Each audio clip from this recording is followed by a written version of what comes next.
I am 51 years old. I've been married for 27 years. I have 2 wonderful children. I absolutely just love being here.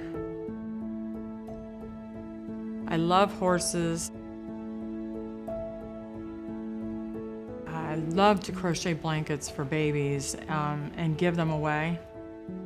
My husband's grandmother taught me how to crochet. As you're doing it, your mind is just thinking and going off into all the different things that you're going through. I've dealt with a lot of medical things in my lifetime. So I would sit there and I would crochet and I would just sit there and think, how can I take care of this problem? Should I go see a doctor? How do I talk to a doctor about this? Is this normal? Is this something that they can fix? So I would just sit there and think as I crocheted. It does have a lot of layers. My name is Denise. I've been diagnosed with overactive bladder and fecal incontinence. Overactive bladder, when we talk about it, we generally indicate that it's a sudden urge to go to the bathroom, specifically to urinate.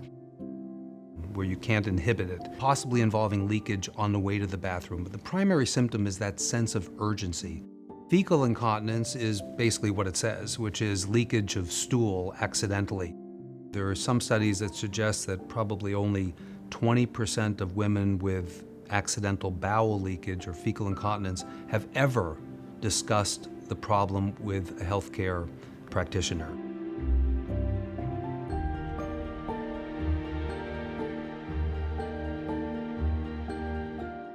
So it's a large percentage of the American population.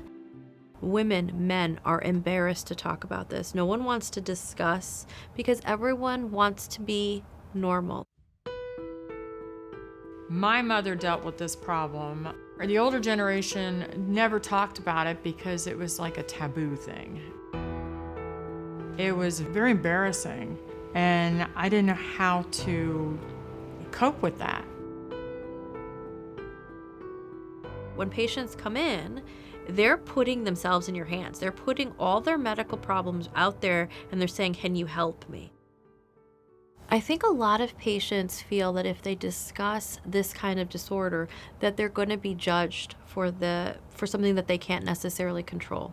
A lot of people don't understand why they're having their leakage, and they sort of have shunned it. But oftentimes when you're able to educate the patients as to why this is happening, it empowers them to want to seek treatment, but we have to get them there. And the first step is getting them through the door. My first signs of OAB were in my 40s, probably about 43. I just realized that I leaked urine, and then I would have to rush to the bathroom and change, and then that's when you start wearing pads and having to buy those again, and it just was like a nightmare. Overactive bladder can be on a spectrum of patients who have the urge and are going very frequently as every 15 minutes to every hour to 2, or as little as every 3 hours. But when they do get the urge, they have to go. In addition, there can be a nighttime component to it where people have nocturia, which is defined as getting up more than 2 or 3 times at night. So they're getting up 6, 7, 8 times at night to go to the bathroom. And of course, you can imagine this makes people very sleepy and, leads to a poor quality of life. What we have found over the years is that there are so many women who are suffering in silence. They become socially isolated, they're afraid to go out, they're afraid to have accidents, they become socially isolated and depressed. Some of my patients will tell me they can't even go to the grocery store. They're not going to movie theaters. They're not taking long rides in the car. They're not getting on airplanes. If I were to go anywhere, I would have to make sure I knew exactly where all the bathrooms were in every store, or at least there was some gas station I could stop to that if I needed to go. My husband was wonderful. So for overactive bladder, for the vast majority, probably over 95% of women, we don't really know what causes it. The biggest risk factors that we have to think about is oftentimes female gender, because there is a lot of pelvic trauma that occurs when people are pregnant and post-pregnancy. So that's really one of the number one causes of fecal incontinence. For overactive bladder, it's a pretty wide spectrum. Certainly, pregnancy and being female can lead into it, in addition to hormonal changes as women go through menopause. This impacted my relationship with my husband so deeply. We've always been so very close, did everything. We were always very intimate with each other. Then all of a sudden that went away. Our intimacy went from everything to nothing. We had nothing for years. Emotionally, it really bothered her because she didn't know what the problem was, how it would be fixed. I asked him, why do you stay with me? And he says, because I love you. You know, I'm not going anywhere. Whatever was wrong with her, I backed her, I supported her, loved her, so. In fact, I would get on her to keep making the appointments and keep going to the doctors and to find out what's going on till finally everything was diagnosed. I always offer my patients conservative treatments, which usually can start with a medication. And so for overactive bladder, there's a number of overactive bladder medications that are prescription and available. We start with that. I often will send them to biofeedback, which is where they can work with a physical therapist and really learn how to strengthen their pelvic floor, because some of this component can be a weak pelvic floor, but it's also bladder retraining. So things that we don't realize, different spicy foods, carbonated beverages, coffee, tea, soda, these things can trigger bladders. They can also trigger the bowel. So if we can teach our patients that their triggers, then they can avoid the problems. So oftentimes conservative treatment gets people 50%, 60%, 80% better. If conservative measures are not effective to treat overactive bladder, the second-line treatment is usually medical therapy. Medical therapy, there are one of two types of medications that are used.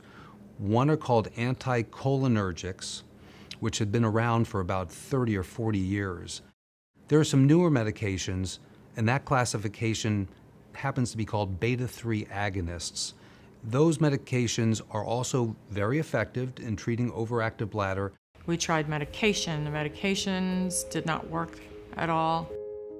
And that was the frequency too. I was getting up throughout the night, losing sleep, just exhausted the next day because you're just constantly having to go to the bathroom. And I just kept going back to Dr. Vaish. She told me that she wanted to do this stimulator. And I'm like, I'm not doing that. And I just ignored it and okay, whatever, and just went home.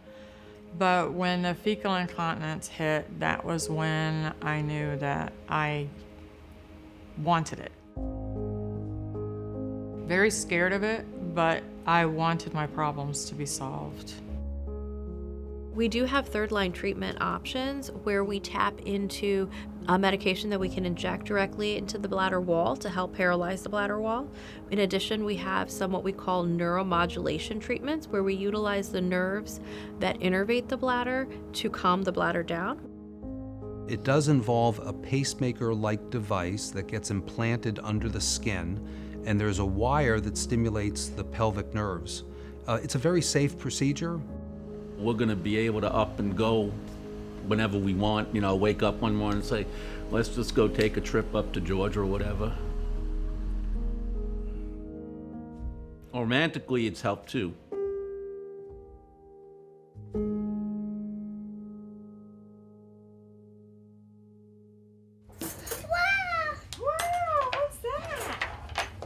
So I have these girls that are in my life. My daughter started to nanny them when they were 6 months old.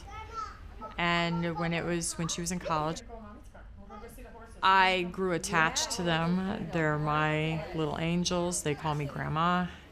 And it's been 1.5 years and I'm still watching them. You gonna spin this? They help me. I could do a lot more things with them. I could never do this before. And there's baby who? This would have been impossible to do. Come over here, bring it over here.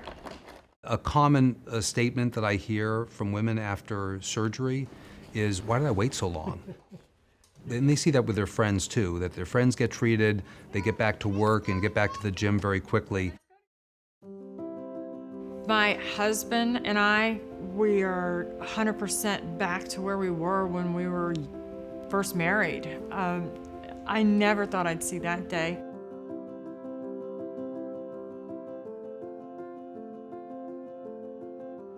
Having such a wonderful beginning of our marriage and the love that we had for one another, and seeing him stay by my side throughout all of this and just accepting it.